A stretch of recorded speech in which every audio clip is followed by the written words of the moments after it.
السلام علیکم میرے اسٹوڈنٹس. پچھلے ہم نے ڈسکشن کیا تھا پلاسٹڈس پہ، اور اس کے جو 3 ٹائپس ہوتے ہیں اس پہ ہم نے ڈسکشن کیا تھا. چھوٹا سا ڈسکشن تھا. اس پہ بھی ہم اگلے لیکچر میں بھی ہم اس کے جو مین 3 ٹائپس ہوتے ہیں اس پہ الگ الگ لیکچر جو ہے وہ ہم دیں گے. اب یہاں پر پلاسٹڈس کے جو فنکشنز ہیں، جو کچھ یعنی تھوڑے سے فنکشنز ہم یہاں پر ڈسکس کرتے ہیں.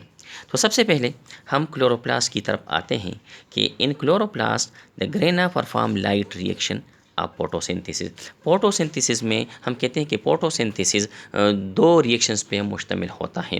ایک ہوگا لائٹ ریئیکشن، ایک ہوگا ڈارک ریئیکشن. لائٹ ریئیکشن ہم کہتے ہیں کہ کلوروپلاسٹ کا جو گرینا ہوگا، جو پائل کی شکل کا ہوگا، تو اس میں کلوروپل موجود ہوتا ہے. تو اس میں ہم کہتے ہیں کہ فوٹوسنتھسس کا جو لائٹ ریئیکشن ہوگا وہ ہوگا، اور واٹر کو وہ سپلٹ کرے گا ہائیڈروجن میں اور آکسیجن ایٹم میں.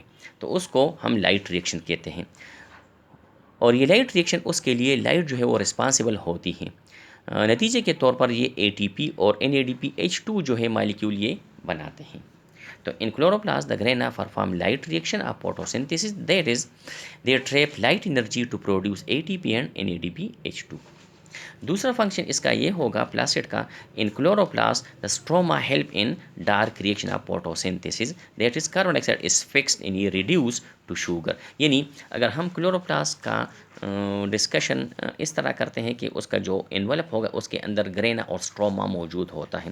تو اسٹروما میں ڈارک ریئیکشن ہوگا اور گرینا میں لائٹ ریئیکشن ہوگا. اب اسٹروما میں کاربن ڈائی آکسائڈ جو ہے وہ ہائیڈروجن اس کے ساتھ اٹیچ ہو جاتے ہیں، تو کاربن ڈائی آکسائڈ جو ہے وہ ریڈیوس ہو جاتا ہے. عموماً گلوکوز کی شکل میں یہ ریڈیوس ہو جاتا ہے. ٹھیک ہے. تو ریڈیوس جب یہ ہو جاتا ہے تو اس کو ہم کہتے ہیں کہ یہ عموماً شوگر میں تبدیل ہو جاتا ہے. یعنی گلوکوز میں، اور گلوکوز بعد میں شوگر میں ہم کہتے ہیں یعنی سکروز میں تبدیل ہو جاتا ہے. تو یہ کاربن ڈائی آکسائڈ یہ ریڈیوس ہوتا ہے، تو یہ اسٹروما میں ریڈیوس ہوتا ہے. کروموپلاسٹ اس کا جو دوسرا ٹائپ ہوتا ہے پلاسٹڈ کا، کروموپلاسٹ فلاورز کے پیٹلز میں اور رائفن فروٹس میں یہ پایا جاتا ہے. اب جو فلاور کے پیٹلز میں پایا جاتا ہے تو یہ پیٹلز جو برائٹلی کلرڈ ہوتے ہیں، تو انسیکٹس اس کی طرف اٹریکٹ ہوتے ہیں اور پولینیشن میں یہ ہیلپ کرتے ہیں.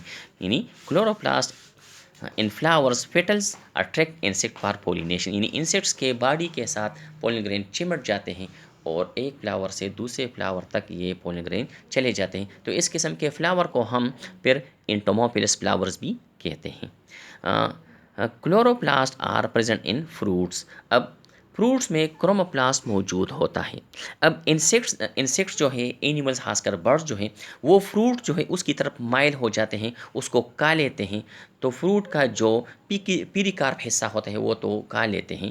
یعنی اووری جو ہے وہ پک جاتے ہیں فروٹ میں، تو اس کے اندر جو اویولز ہوتے ہیں وہ سیڈ میں ڈیولپ ہوتے ہیں. تو سیڈ تو وہ ڈائجسٹ نہیں کرتے، تو اس لیے وہ برڈز جہاں پر بھی وہ جاتے ہیں تو اس کے جو سیڈز ہیں اس کے شیڈس کی وجہ سے اس کا جو شیڈ ہوگا یہ سیڈ وہاں پر گر جاتے ہیں. تو ہم کہتے ہیں کہ ڈسپرسل آف سیڈس جو ہے وہ انسیکٹس اینیملز یعنی برڈس کی وجہ سے یہ ہوتے ہیں. تو یہ کس وجہ سے؟ کیونکہ یہ عموماً برڈس اور انسیکٹس فروٹ کی طرف جو ہے وہ مائل ہو جاتے ہیں، کیونکہ اس کا رنگ جو ہے وہ کروموپلاسٹ کی وجہ سے یہ برائٹ ہوتا ہے.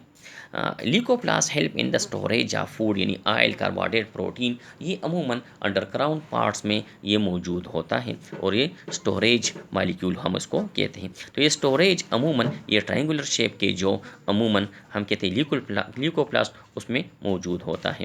تو امید ہے یہ فنکشن آپ پلاسٹڈس آپ کو یہ آپ اس پہ سمجھ گئے ہوں گے. نیکسٹ لیکچر تک ہمیں اجازت دیجیے. اللہ حافظ.